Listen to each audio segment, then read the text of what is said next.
Selamat malam, Anda menyaksikan program Rosi. 27 tahun reformasi, hari ini kita hidup di tengah banyak ketidakpastian. Ada faktor dari sisi kondisi global, ada juga dari dalam negeri.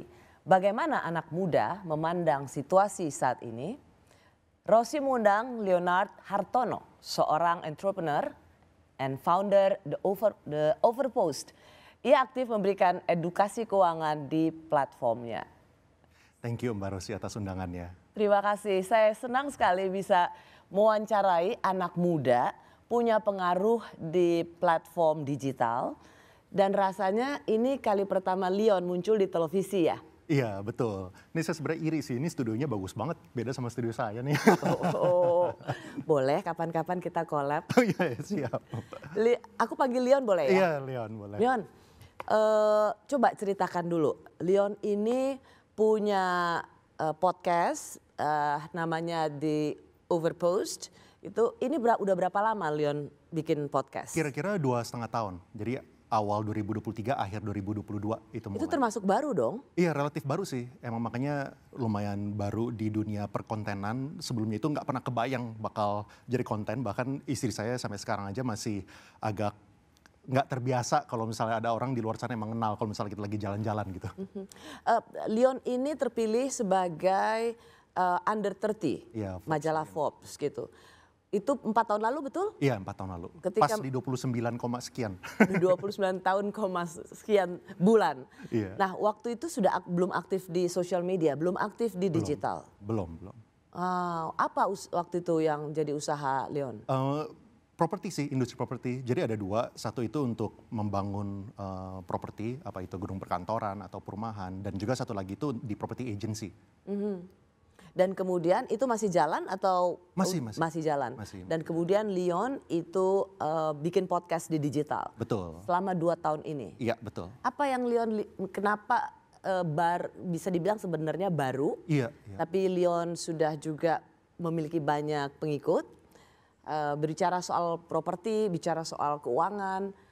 Apa yang mau Leon capai dengan punya podcast? Iya. Jadi mungkin emang saya pada dasarnya itu lumayan ekstrovert ya pada dasarnya. Habis itu waktu married di tahun 2017, habis itu punya anak, jadi lumayan fokus ke keluarga. Jadi cuman kerja, keluarga gitu. Jadi nggak gitu ada cara buat sharing-sharing lah. Dan kebetulan suatu saat saya punya idealisme aja gitu. Saya sadar bahwa saya saat itu memiliki posisi yang bisa dibilang mungkin lumayan favorable gitu. Dari segi keuangan mungkin definisinya orang udah financial freedom. Lalu bisnis punya rumah, mobil, habis itu nggak punya utang gitu. Saya sempat mikir gitu, apa yang sebenarnya membedakan saya dengan kebanyakan orang lain di Indonesia. Sebenarnya bisa dibilang salah satu yang paling membedakan itu adalah privilege. Jadi saya punya privilege yang sangat besar, saya lahir dari orang tua yang benar-benar serius untuk mendidik anaknya, bahkan sampai dikasih kesempatan buat belajar ke luar negeri. Habis itu saya juga dapat kesempatan untuk berdiskusi dengan teman-teman. Dulu saya sempat apply ke kerja, di tempat kerja saya itu saya mendapatkan banyak mentor-mentor yang baik. Supervisor saya, manajer saya, dan juga saya dapat komunitas yang positif gitu. Nah saya memiliki privilege ini, dan saya rasa banyak sekali orang di Indonesia yang sebenarnya rajin juga, pinter juga, tapi mereka ada keterbatasan informasi. Jadi mereka tuh kepentok belajarnya. Bahkan salah satu orang yang hadir sekarang, saya punya videographer di sini, beliau itu adalah salah satu orang yang mungkin kena FYP-nya video saya gitu. Jadi video saya itu dulu bikinnya berusaha sedagi mungkin, research-nya itu banyak. Tapi kata dia video lu jelek banget gitu, katanya kualitas editingnya nggak bagus gitu. Nah jadi suatu saat saya dapat email, dia ini adalah dulu backgroundnya video editornya The Raid, kalau misalnya tahu The Raid, sama film Hollywood. Habis itu juga The Big Four masuk Netflix gitu kan. Habis itu dia apply, begitu saya lihat CV-nya, saya langsung telepon dia, saya bilang thank you udah apply, tapi saya nggak bisa afford you. Soalnya nggak ada duit, saya lakukan ini bukan buat cari duit gitu. Saat mulai kan nggak tahu duit ada berapa gitu kan. Nah jadi menurut dia juga banyak orang seperti dia yang nggak sempat lulus S1 dan juga teman-teman di kampung dia nggak sempat lulus S1 tapi mendapatkan benefit banyak dari videonya saya. Makanya akhirnya dia sampai bergabung 6 bulan itu nggak digaji, volunteer gitu. Soalnya saya bilang saya nggak punya budgetnya gitu, saya nggak ada income juga dari sini gitu kan. Jadi volunteer, abis itu kita punya video take off dan kita abis itu bisa ada some monetization revenue juga, akhirnya dia jadi full time gitu. Wow. Jadi kira-kira gitu sih inspirasinya. Privilege, punya orang tua yang bisa mendidik baik, punya orang tua atau berasal dari keluarga yang bisa punya ekonomi baik, bisa sekolah ke luar negeri. Nanti saya mau menyinggung soal Leon yang sekolah di Amerika, di kampus elit Berkeley.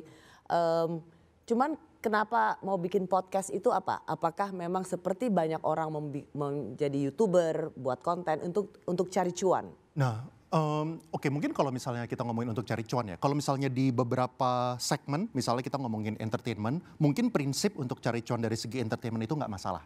Ya kan, tapi misalnya kayak Denny Sumargo gitu, kalau misalnya dia lagi ngiklanin layan parcel, ya kita ketawa gitu, kita nunggu-nunggu iklannya kapan. Tapi kalau misalnya di finance, sebenarnya kita punya tuntutan lebih. Jadi cari cuan itu mungkin fair, boleh. Soalnya kan kita ada cost. No matter what, kita juga invest di studio aja berapa ratus juta atau miliaran juga gitu kan. Dan juga kita punya payroll. Cuman itu tuh tidak boleh menjadi kita punya primary source of income. Ini kalau misalnya untuk finance influencer ya, kita tuh harus mendapatkan income utama itu dari bisnis kita, baru kita boleh menjadi bukan dari influencer. Bisnis YouTube ini, bukan Nggak dari boleh. bisnis podcast. Nggak boleh. Unfortunately kalau misalnya untuk finance nggak boleh. Soalnya itu integriti yang ingin kamu pegang ya? Maksudnya soalnya, pagar moral dan etiknya ya? Betul, mungkin bisa dibilang saya salah satu orang yang paling sering ngerifanin orang. Ngerifanin perusahaan. Misalnya nih ada salah satu bank yang terbesar, dia sempat pengen endorse, lalu dikasih SOW, scope of work gitu. Scope of worknya adalah dia pengen bilang dia itu perusahaan yang aman, udah ada perlindungan dari instansi ini. Lalu dia pengen bilang pokoknya perusahaan itu aman lah. Sebenarnya saya nggak bisa.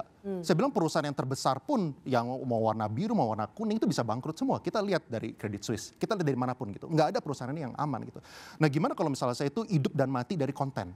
Saya ini akan tergantung dari konten ini, dari endorsan ini untuk bayar listrik, untuk hidup dan mati gitu. Saya akhirnya pasti harus kompromi dari segi integritas. Makanya emang sayangnya kalau misalnya di dunia finance ini jadi sesuatu yang susah gitu. Soalnya emang kita secara fakta kita nggak boleh mendapatkan, kita boleh dapetin cuan, tapi ada batasnya. Kita nggak boleh lakukan apapun untuk mengambil semuanya gitu. Wow, oke. Ketika bicara soal nama Leon Hartono, tadi sudah menyinggung soal orang tua. Karena saya ngelihat sosial medianya Leon mau pakai AI, Leon Hartono gitu. Putra dari pemilik bank BCA, pemilik orang tuanya memiliki pabrik rokok, jarum gitu. Dan kamu ketawa-ketawa gitu. Sekarang saya mau beneran minta klarifikasi. Memang Leon Hartono ini anaknya Pak Hartono, pemilik BCA, pemilik brand jarum. Dulu saya itu sempat intern di BCA. BCA sebenarnya salah satu tempat pertama saya intern. Habis itu saya dulu sempat, kebetulan salah satu om saya, bukan om saya lah ya, teman orang tua saya, teman kampus ada yang jadi direksi di situ. Jadi waktu saya intern saya sempat diundang ke lantai direksi gitu. Jadi waktu saya turun. Kalau kita selalu kayak gitu lantai dewa ya? Iya, nah waktu saya turun, orang ada yang bawa sama saya. Mungkin mereka pikir, wah Leon siapa gitu kan. Habis itu sebulan kemudian mereka sadar bahwa Leon itu bukan siapa-siapa. Jadi mereka udah gak pernah nunduk lagi sama saya gitu. Jadi enggak lah, saya lebih ke ternyata orang ini biasa. Hartononya Hartono Perjuangan ya? Hartono Perjuangan, betul. Hartono BU butuh uang, cari duit kita, butuh cari duit. Yang itu nggak BU. Jadi bukan? Bukan, nggak ada kaitannya. Nah. Mungkin 2000 tahun lalu, ya kita saudara. Jadi bahkan setiap malam kita itu, saya ingat waktu saya kecil, ya dulu sih cuma lucu-lucuan ya, bawa pedang gitu. Bawa pedang-pedangan, bisa kita jaga malam, kita muter bolak-balik. Saat itu sih justru pasti ya kita cuman happy-happy aja lah, nggak ngerti apa-apa. Kita kira kayak Hattori gitu, bawa pedang gitu. Cuman ternyata itu sesuatu yang sangat serius. Sebuah situasi yang sebenarnya nggak main-main ya? Betul, nggak main-main, dan bahkan banyak banget cerita horor-horor yang sangat menyeramkan, yang saya waktu gede itu baru ngerti gitu konteksnya apa waktu itu enggak ya? Waktu Umur itu berapa waktu kerusuhan? 8 tahun. 8 tahun. SD kelas 2. Makanya bahasa Indonesia saya itu bahasa SD kelas 2. Makanya banyak orang yang suka komplain di podcast, bahasa Indonesia lo jelek, ya emang jelek. Saya nanti mau masuk ke situ, tapi cerita boleh. Dulu. Jadi 2 tahun ada dalam situasi reformasi, 8 tahun. 8 tahun ada di situasi reformasi. Betul. Dan itu Leon meninggalkan tanah air. Betul, akhirnya pergi ke Singapura. Kenapa Leon? Kenapanya sih pasti itu masalah safety ya. Soalnya kan dari daerah saya itu lumayan rawan, apalagi banyak cerita-cerita horor gitu kan.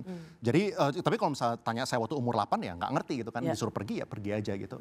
Tapi Anak umur 8 tahun dipisah dari papa mama kan nggak ikut ya? nggak ikut. Cuman kamu dan 2 kakak-kakakmu. Betul, betul. Anak umur 8 tahun pisah dari orang tua dan kamu ke Singapura itu nggak gampang loh. Betul, nggak gampang. Dulu sih sebenarnya nggak ngerti sih. Dulu nggak ngerti bahwa anak umur 8 naik MRT kira-kira dan jalan ke sekolah selama 40 menit itu adalah hal yang aneh. Itu adalah saya nggak ngerti gitu saat itu gitu. Cuman ternyata ya itu adalah sebuah mungkin sekarang bisa dilihat sebagai yang jadi independen lah gitu. Cuman ya akhirnya saya waktu SMP juga tinggal sama teman sekolah sih, sama teman SMP. Habis itu dia ada kamar kosong 1 gitu. Saya nyewa di situ jadinya.